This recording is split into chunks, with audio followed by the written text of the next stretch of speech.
And then I get out of there, and I'd already told him. I said, "Look, that dude's backstage. When I get back, I said I'm gonna kill him." And I totally.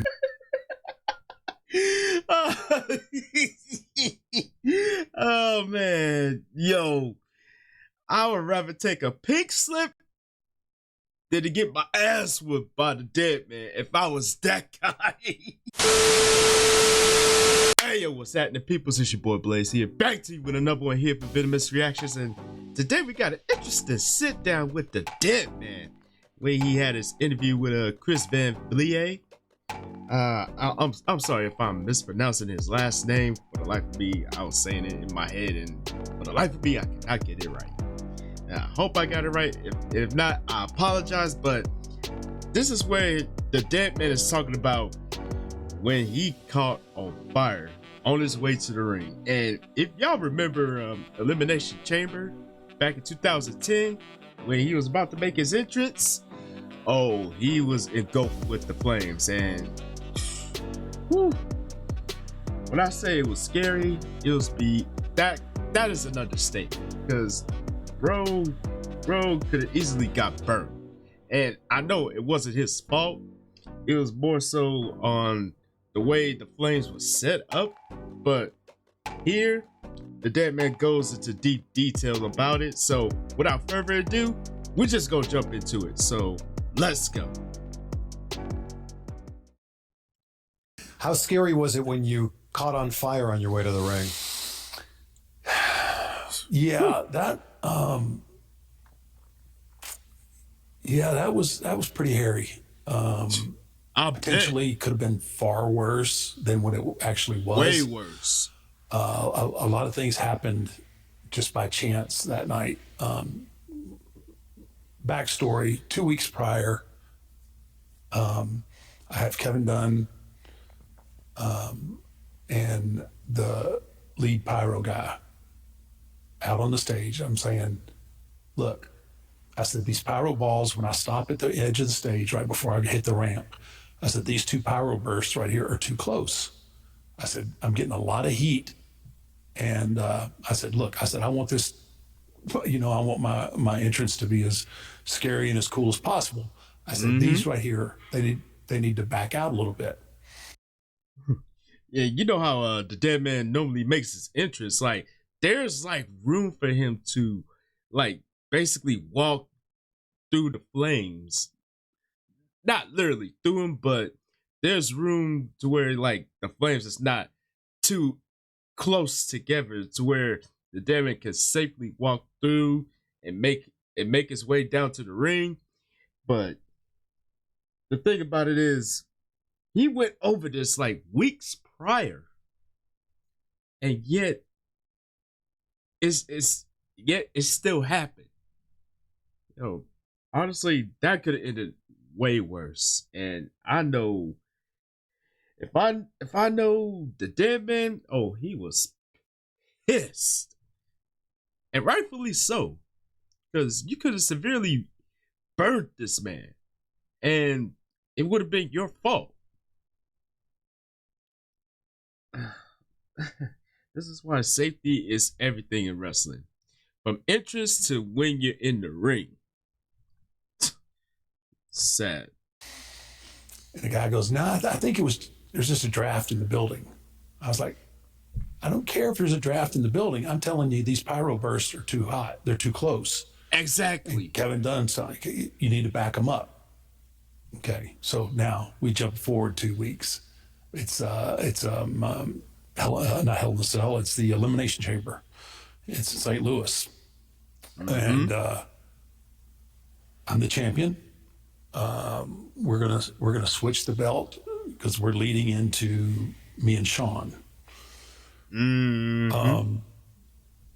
So originally, I had one of my Hellraiser jackets on. Kind of, I think it was the one that you're sitting on. So yeah, there it is. So I had. Oh, you gotta love dead man and his sissy humor, man. He seems like a down to earth dude, man. Hopefully, one of these days I can get to meet him. One of these days. I had that coat on. Well, when I wear that coat, when you wear the belt, you can't see it because it all fastens together. And I said, okay, this is my last night as champion. I want people to see the belt. I don't want to carry the belt. I don't want to drag the belt. I want to wear the belt. This could be the last time that I have it. So the last minute, I switch from the Hellraiser coat to the duster and hat. So that when I walk down, you'll be able to see the title. It's visible. First thing that I did right was that. So now I was the last one into the pod, and I was going to be the last one to come out. So I'm thinking about, okay, my hair's going to dry out, and when my hair dries out, and I can't see a thing. So I take a couple of extra bottles more than I usually would do, and I douse myself with water so that my hair stays wet. So when my music hit, I'm drenched in water. I mean, it's just pouring off of me. That was crucial. I come out, I make my entrance, I stop my normal spot, my head's down, waiting to do the lift. The pyro ball on the left comes up, and it comes right up my left side. I mean, it's like he moved it in. And it's so hot, I will no-sell something as long as I possibly can, but I can't take it. Man, he definitely no-sold that.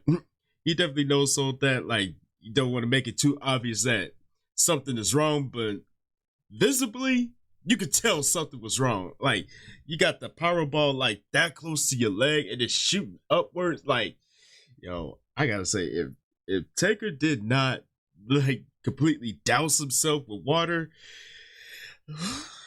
that would have been a hell of a lot worse.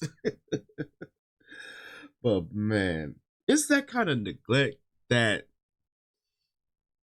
makes people wonder, like, why did you hire this dude in the first place? If you know he's gonna be neglectful, like, dude, they're telling you, like, it's too close. Like, get down there, double check it, and spread him out more. It doesn't take long for you to do that. Just do it.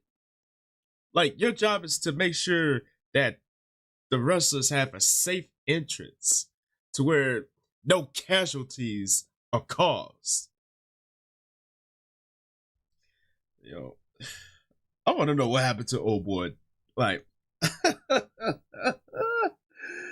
I know Taker had to be pissed. I would be. I turn to my right to get out of the fireball, and then this one goes off. Now I'm right in it. So I'm totally engulfed in this propane pyro ball. And the only place that I knew safe to go was go straight. Because you're also dealing with walking off of the stage, and Yeah, you couldn't go you could go left, you could go right. The only way you could go is straight just to get out the flames. But I know if you saw that entrance, he basically rushed to that ring. Like, I mean, I'm pretty sure everybody in that ring was like, something's up with Taker. I mean, normally he doesn't take this quick to get to the ring. He does not take this quick. I'll be on fire and take a huge fall.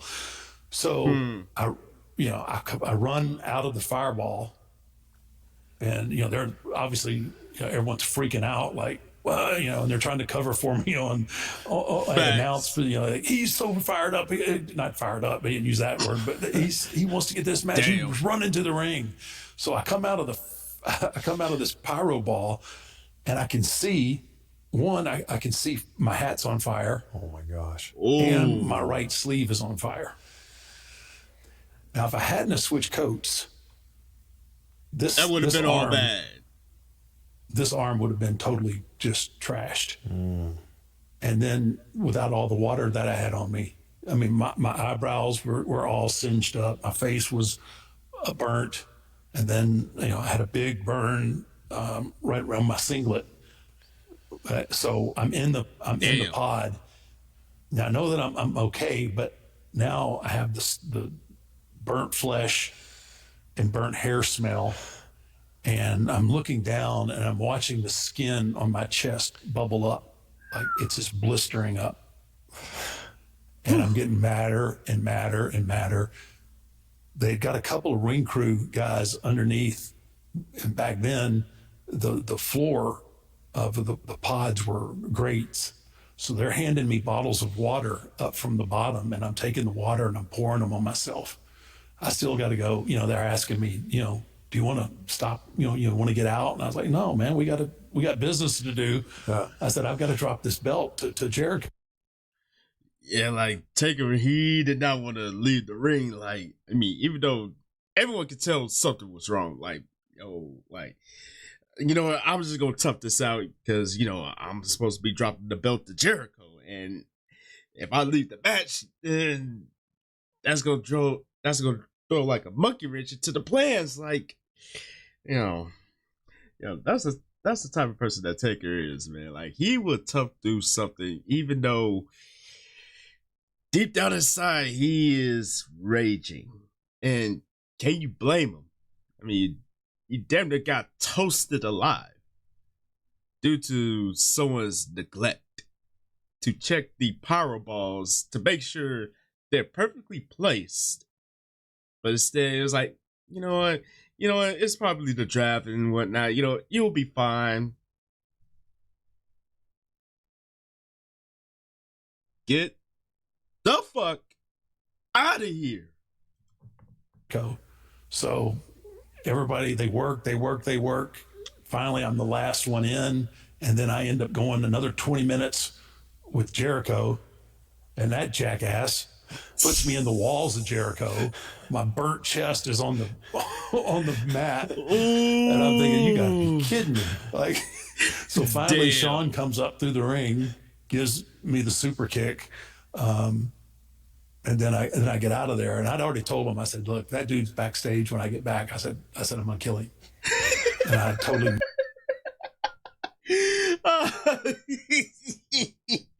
Oh man, yo, I would rather take a pink slip than to get my ass whipped by the dead man if I was that guy. Cause dude, a Ranger Taker, not a pretty sight at all. But you can't blame him for feeling that way. Like, dude, I have to go through this match. You know, my chest is like basically burning and bubbling up and all that due to it being burned. And dude, I'm like this. Vince better get that guy before Taker does, because if not, that's his ass, Mr. Postman. Minute. So when I came out, it was all over with, man. I blew through Gorilla. Backstage looked like a ghost town. There was nobody anywhere. And, everybody's kind of behind me, chasing me because they want to take care of my wounds and everything. But I was like, man, if there's any chance this dude's here, he's dead. Because I was pissed. But yeah, I would imagine. Severe burns on my chest, and ended up having to go to the burn center the next day, and ended up, Oh man. went into a little bit of a shock.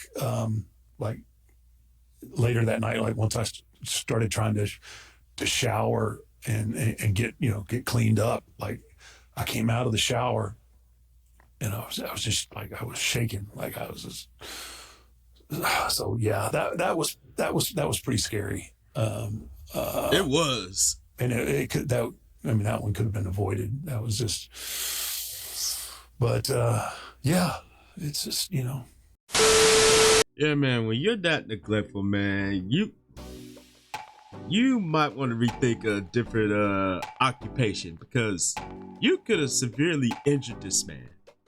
I mean, you got to think about getting burned and I don't even know what to say at this point. Like, it was sheer neglect, plain and simple. I mean, all the person had to do was just double check, make sure the power balls is perfectly placed to where Taker could safely walk through and make his entrance like he normally does, not speed past through it while trying to put himself out after being engulfed by not one but 2 power balls. But yo, man. I remember looking at that, like the clips I would normally see of it. It's scary, and you could tell Taker was pissed. Having to speed through his entrance like that, like normally he does not do that.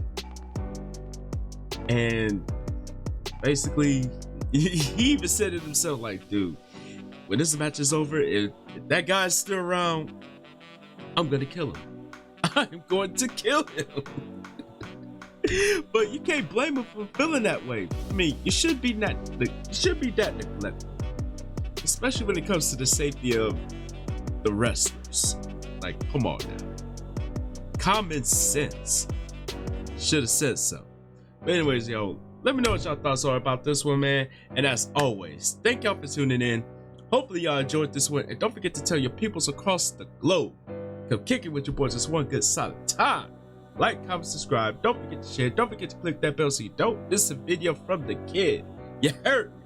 And please feel free to follow me on social media right over yonder. And this is your boy Blaze here saying Chuck that deuce, and I will see y'all in the next video. And I'm out.